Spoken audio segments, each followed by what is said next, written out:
So, speaking of Amazon Strike, the next show we're going to be talking about is UQ Holder, Maho Sensei Nejima 2. I knew there was another one. God, there's so many of them. I can't watch.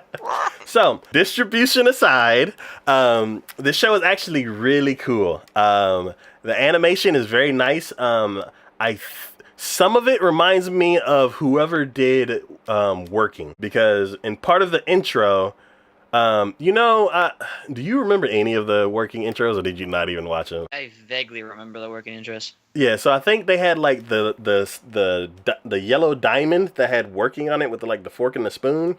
And some of the characters will be standing next to it, and then they kind of just shift their weight. Like they'll be standing like da, da, da, da, da, da, da, and they're like just shift their weight a little bit. This show does the exact same thing. Like there's some kind of yellow sign behind it, and two of the characters do that, and I'm like, wait a minute, are these the same people who worked on Working? So it's or is it the same person who made the intro for Working? It's really weird. I need to look it up. I'm pretty sure that'd be cool if both of them were JC staff, because then it's like, yes, I love JC staff even more. But yeah, so this show basically takes place years after Maho Sensei Nejima, because they make a lot of callbacks. The woman in the bottom left of this show, she is a immortal. She's a vampire, so she's immortal.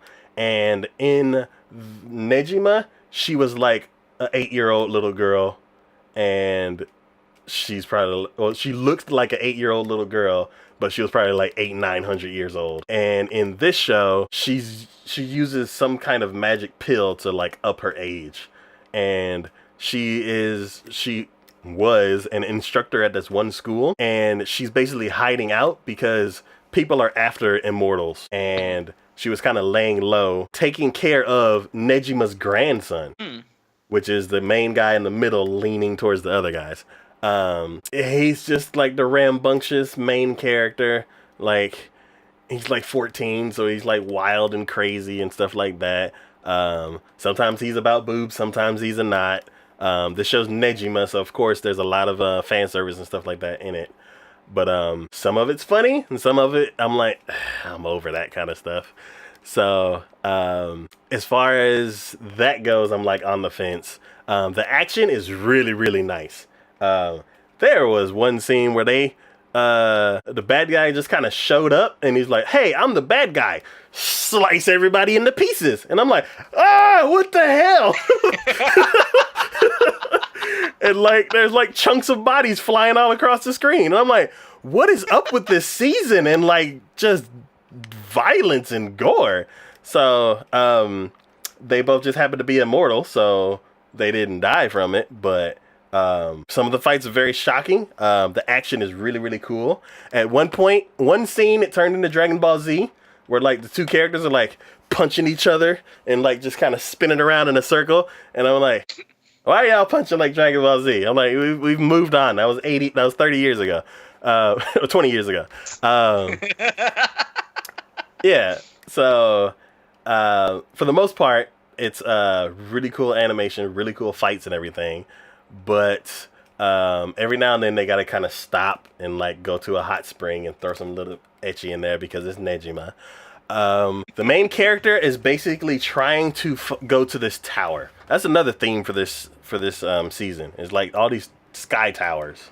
Where he was living before, he can see the tower, and because that one village guy attacked, their cover was blown. So now they're relocating to first they were headed towards the tower, and then because the main character is immortal now, he was like, hey, it kind of sucks about the immortals and everything. We should go around and find other immortal people and create like a team, and then that'll keep all the immortal people safe, and like we can save the world and all that kind of stuff. And as soon as he says that, like 1,000 black limos like pull up, and there's like the FBI and all that kind of stuff show up, and they're like, you're coming with us and all that kind of stuff. And what had happened was the vampire woman, she already created an organization of immortals, and when they got close, they just came by and picked them up and took her to the headquarters. And it went from, oh, we're on this journey, to we're on the run kind of, and we're on this journey to head towards this tower because apparently this dude's grandfather might be up there. To, oh no, we're going to the headquarters of all this immortal place, and now you have to fight to get into the team, and then once you pass, then maybe we'll go to the tower, or the whole show's taking a different turn. So I don't really know where it's going. I kind of hope it goes back to like the journey, because the headquarters is a hot spring. So I'm like, Of course. So they're like, there's no other way we could get hot spring hijinks into this unless we make the base a hot spring.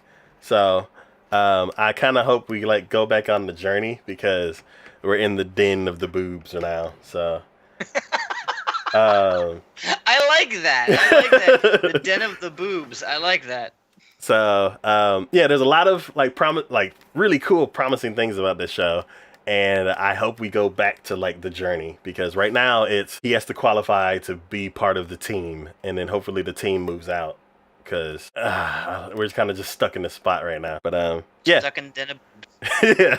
So yeah, I really like this show. One thing is, I kind of want to go back to the first one, just like a lot of shows now. But it's one of these things. Yeah, but you said you didn't like the first one. I didn't watch the first one that much. I watched maybe an episode here and there, and back then the ecchi got on my nerves. So I'm wondering if I could just tolerate it now, because there was this one. There's this one huge scene that they played from the first season, because basically he's following in his grandfather's footsteps, where like the girl from the original series, or the woman now from the original series, she had a flashback because of like a line that he said. He like said it almost word for word of what his grandfather said, and she's like, oh my god, this brings me back. So I'm like, I kind of want to be in her shoes, whereas like I've lived through the first season, and now anything that replays, I'm like, that's from the first season, and I could be with her.